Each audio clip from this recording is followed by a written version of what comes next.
Hi, folks. It's Bill and Wendy with Carolina Capital Management. Jonathan is actually doing work, so Somebody has to. he had to drive out of town to go check out on a property, but he will be back next week. So we decided that you guys need a little bit more in-depth information about the industry in general. Mm-hmm. And what's happening in the housing hang market? On. The clickable headline is sales are dropping. More after this.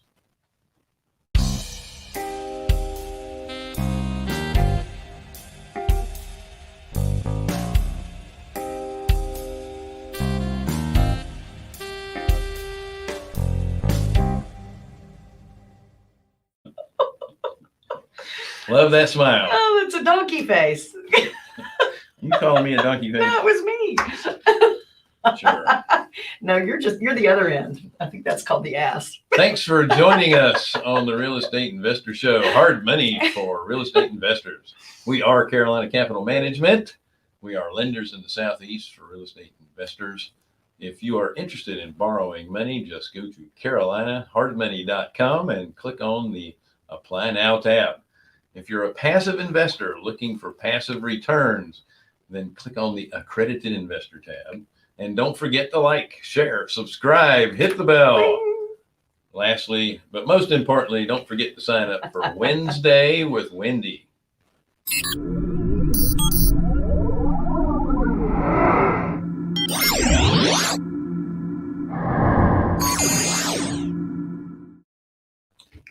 And Wendy is booked up in advance, so if you act now, you might be able to get in before Christmas. That's right.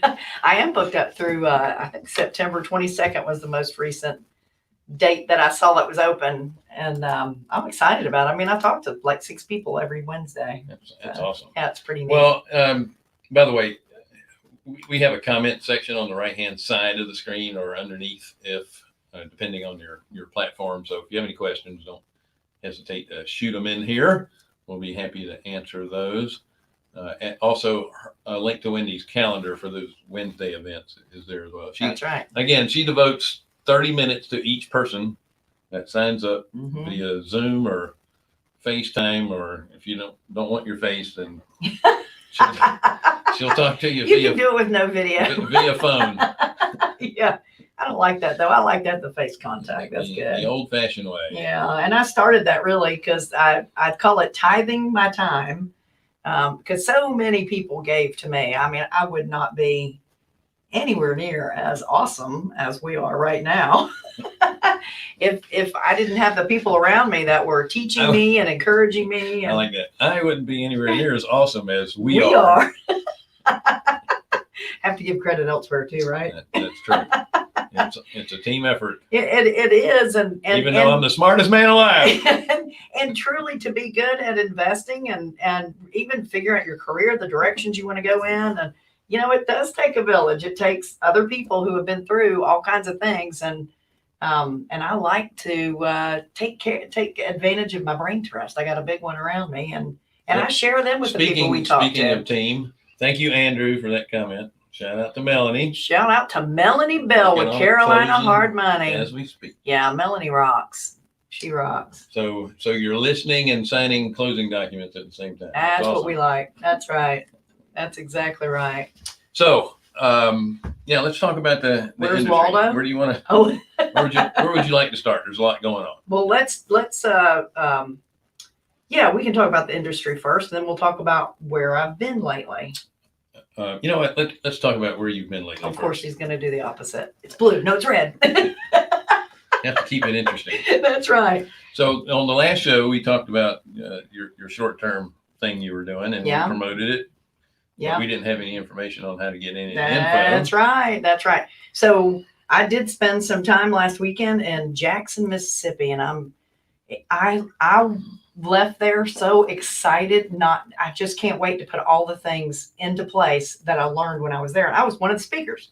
So that happens a lot. Yeah. For sure. I mean, seriously, when never you're the smartest person in the room. When you're in a group full of like-minded people, you learn just as much as you give. Yeah, it's amazing. It's amazing what everybody was so free to share. And it's not just the speakers, that shared incredible information. The people that were in the audience, there were only about 20 there because it was a small venue, but they were all short-term rental people. And what they were sharing too, it was just absolutely amazing.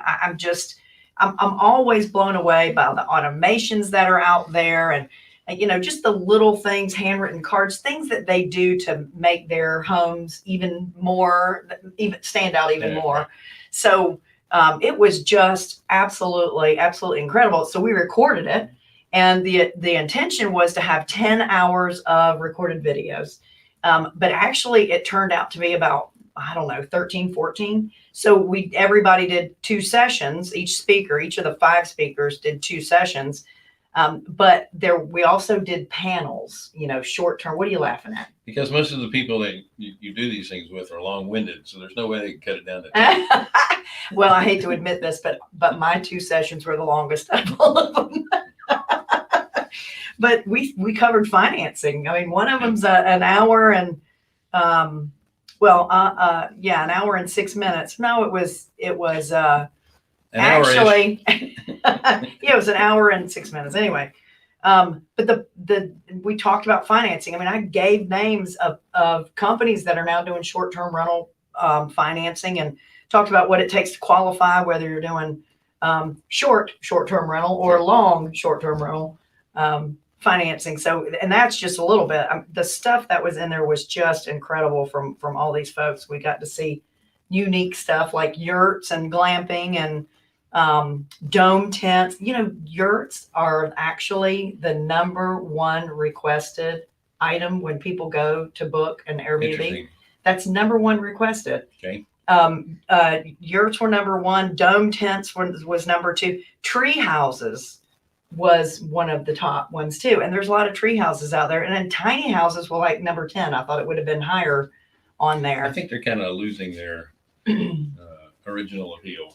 I don't know. They're still pretty popular. A lot of people are looking at them to live in now, but for a different purpose. Not, the millennials, or I should say just under millennials, thinking it's really cool to get on and drive around, but people really like the small size. So one of the things that I really loved that I walked away with that is, you and I have recently purchased some property in Florida on a canal in Englewood, Florida. A trouse, I like to call it, half trailer, half house. But it's nice. It's really nice. So we're putting that on. It's kind of my definition of a tiny house. Yeah, it is, but it's really cool. I just love it. And so we're putting it on short-term rentals, but I'm going to not rent it for anything less than 30 days. And the one thing, here's a nugget that I just loved from Al Williamson, which is he's just a guru in short-term rentals, especially the 30, 60, 90 days. He said, if you put your house on short-term rental platforms, you make it so they can't rent it for less than 30 days.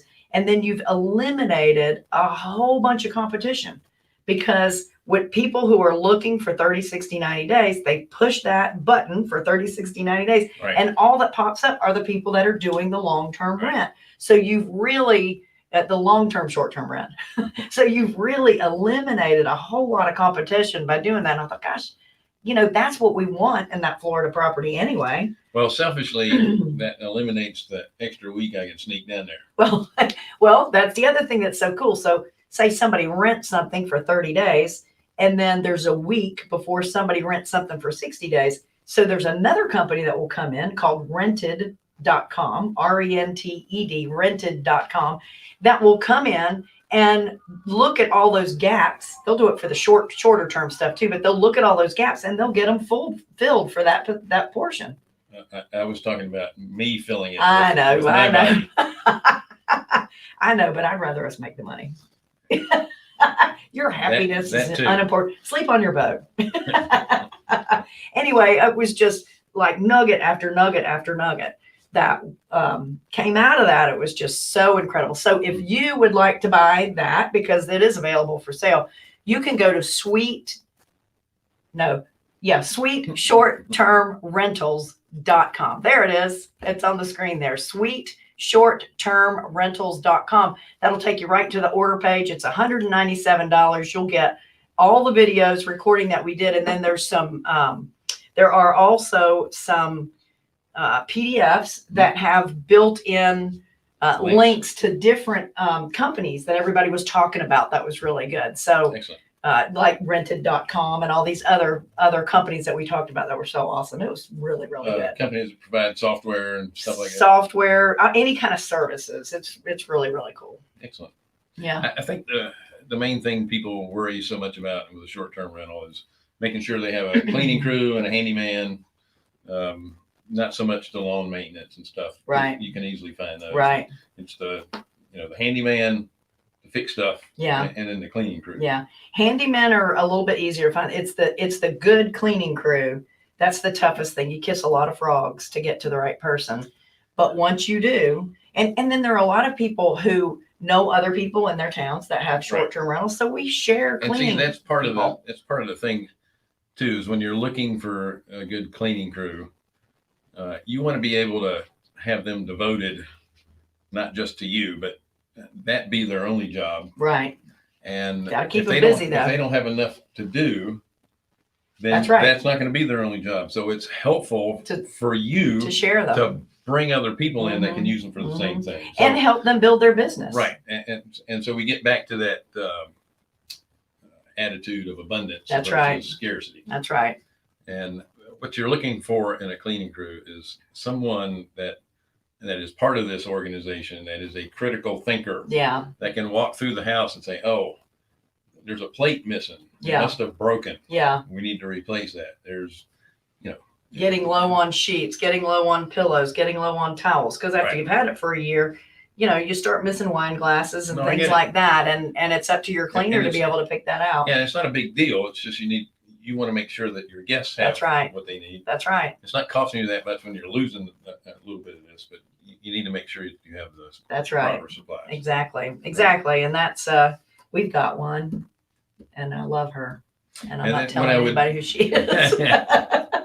And the other thing with the handyman part hmm is that you need to go ahead and schedule that handyman to come in and change filters and that kind of stuff on Right. a regular basis. So that person can get in and look around and make sure there's no other issues that need to be That's taken right. care of. at the That's time, right. That's all part of it. And it's really, that's another thing that I love so much about what we learned is we talked about all these things and talked about ways of keeping up with that, whether you have one property or whether you have 20 properties.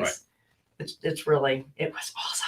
Awesome. Well, I'm glad you enjoyed it. And I know you guys will enjoy the videos and get a lot of useful content out of them. If not, Wendy has a money back guarantee. Yeah.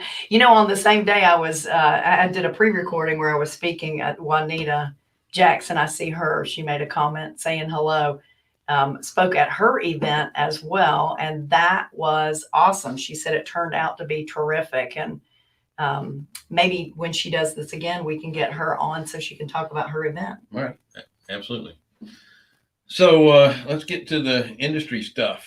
It's not that bad. No, it's not bad. Sales are down because because let's see, I think people are done.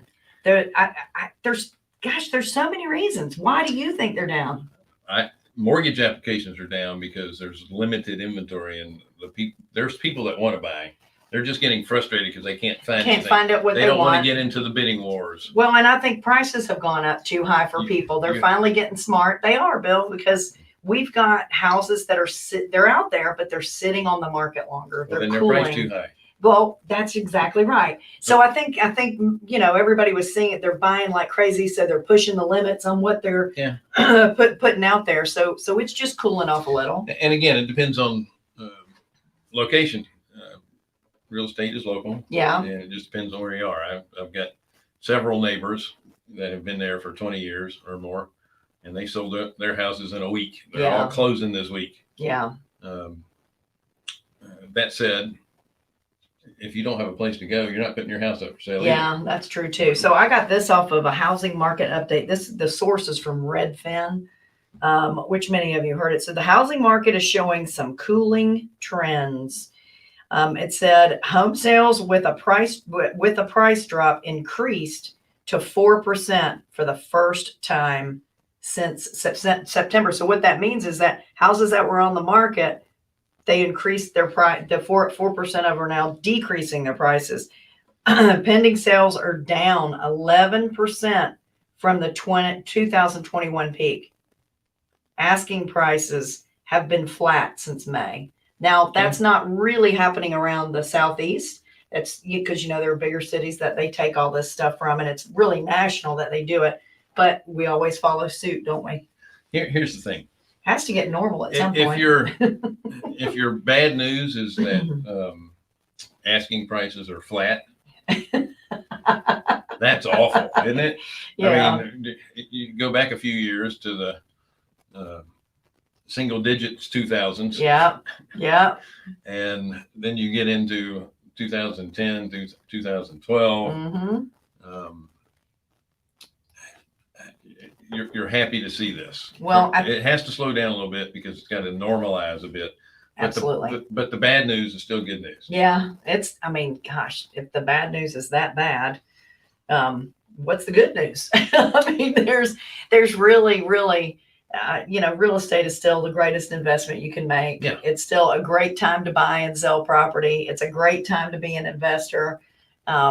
One of the things that I think we all need to remember is that even in 2008, when everything was about as ugly as it could possibly get, people were still buying and selling property. Sure.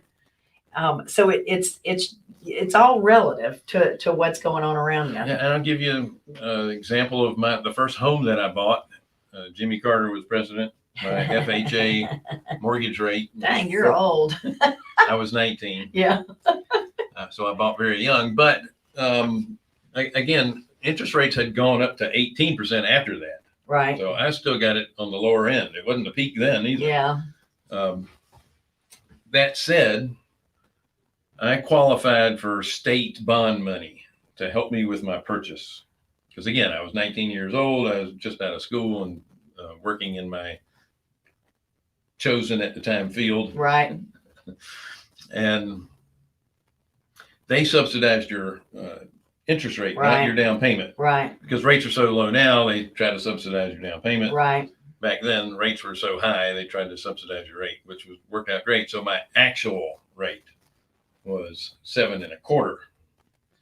And investors were still alive and well then, because I wasn't in my house a week, and I'm getting bombarded with mailers from all these investors wanting to buy my house. Because it was It assumable was a too, right? non-qualifying Yeah. FHA assumption, which meant all they had to do is give me cash down and they'd take over my Yeah, payments. those were the good old days. And when I had a 7.5% or 7.25%, and everybody else was at 14.5%, Oh yeah, it was just piling on. So there was plenty of people still investing. absolutely. And then at the same time, there were plenty of sellers that were willing to do seller financing Yeah. at a lower rate to sell their homes. Yeah. Homes still were bought and sold even during. Well, we've got the moratoriums being lifted too on evictions and foreclosures. So I think we're going to see many more houses flooding into the market. I'm trying to remember who it was that said, because that's going to flood into the market, they believe that it won't matter because all of these big hedge funds are going to buy them up anyway. Well, that's what I was going to say.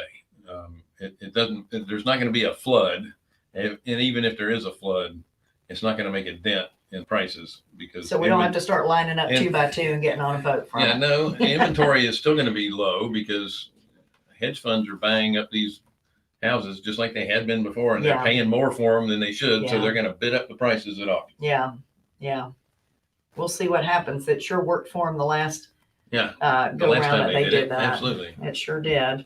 Okay, so do you have anything else to add? Well, the other thing too is the Fannie Mae and Freddie Mac have decided that they're going to drop again the number of non-owner occupied and second home loans that they're going to allow in their portfolios, which actually have opened up a new market Sure. of lenders, and they're called non-qualifying lenders.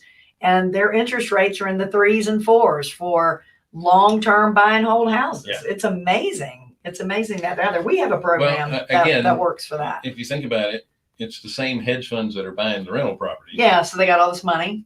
So if I can't buy the house, I'll just loan the money out on one of those houses. That's right. That's right. And then if it goes sideways, I'll own the house and rent it Anyway. out anyway. That's exactly right. But there's lots of companies out there, they don't want tax returns. They're just looking at bank statements and the income from the property Yep. and projected income from the property. So it's So amazing if you think what's about out it, there. if you want to kind of transfer this into your short-term rental, you could always give, because most of these places are going to require at least a 1-year lease to do a purchase on it. But and 20% but down. hey, do a regular. If you're going to purchase one and you're getting a good deal on it, go ahead and do it as a 1-year rental, and then when that lease is up, go ahead and try the short term. If it doesn't work out, you already know that it works for a longer term rental, and you can always go back to doing it long term. That's exactly right. And you should have more than one strategy in any property you buy anyway. Absolutely. So from a private lender, hard money lender perspective, how is this slowing down on retail sales applying to us? So I'll tell you, it's awesome. Yeah, no, I mean, we're not doing as many single family loans as we had in the past. But we will, because now there'll be more and more properties available for investors to find, because it's hard for investors to find properties right now. They're really having to dig. But what are we doing in the meantime? Going to Florida. I don't think you know where I'm going here. Yeah, you're not following me. Remember what our transcriber said. Stop interrupting me so I can finish my damn point. Talk faster. So what we're doing as a lender is and we do this anyway. We have to take what the market's given us and make changes where we need to. So we are doing a few more smaller multifamily. We're doing a few more smaller self-storage. We're still staying in that recession resistant stuff, but our number of smaller commercial loans have gone up a little bit than they have in the past. We're still focusing in on the affordable housing. Right, the recession resistant housing. But you're going to have to make those adjustments. And a lot of people that are real estate investors that have been buying hold properties and fix and flip. A lot of the fix and flip people are deciding, guess what? When the inventory slows down, I'm in a transactional business. I need to be in more of a ongoing monthly revenue stream. So they switch horses, as it were, and they get into the buy and hold business. I have a dear friend. Smaller multifamily is perfect. I have a dear friend. You have any dear friends? Okay, one who has been in this business for over 20 years, is a wholesaler, professional wholesaler that doesn't hold on to anything. And because of that, this friend is still in the grind, every day, still in the grind, letting his future pass him by because he's not holding on to anything. He's not getting anything as a residual. Yeah, he's trading his time for dollars. He's like a highly paid professional. Yeah. And you need to be thinking about that as an investor. What are you doing to really plan for your future, to have that residual income, that mailbox money that's coming in? You do it through holding on to property, and you do it through lending. Right? Well, yeah, I mean, the whole point of seller financing is in the alternative business world is, I mean, you want to be free. You want to have independence, not working for the man. Yeah, that's right, or the woman. But you're not truly going to be free unless you have multiple streams of income that do not depend on you being at work daily. That's right. Right? And the only way you can do that is by either lending or holding on the property and getting income from it. That's exactly right. So there's our 2 cents worth. Yeah. Got anything else to add? I think that's because we've been flying through it. I'm spent. You think she did, but she talked for an hour or more at the conference. She didn't have any problem doing that. Twice. Thanks again, folks, for joining us on the Real Estate Investor Show. Hard money for real estate investors. I'm getting that down. Yeah, that was fast. We are Carolina Capital Management. We are lenders in the Southeast for real estate investors. So if you are interested in borrowing money, go to carolinahardmoney.com and click the Apply Now tab. If you're a passive investor looking for passive returns, click on the Accredited Investor tab. Don't forget to like, share, subscribe, hit the bell, and sign up, please, for Wednesdays with Wendy. Really, it's very kind of her to devote this extra time, because we need her around here. We don't have time for her to be messing around with y'all. Just kidding. Anyway, you can sign up on her calendar over there on the right-hand side. So thank you guys so much. Thank you, Don. Yeah. You guys have a wonderful day. We'll see you next time. And we have a show coming up in 1 o'clock. What's it Don't about? forget that. I think there's a link over here too for the 1 Awesome. o'clock show. It's about the state of the fund industry. Yeah. And we have our good friend Randy Lawrence on there. Call him Reverend Lawrence. Yeah. Fellow collective genius friend. Yes, he is. All right. Have a great day. Thanks.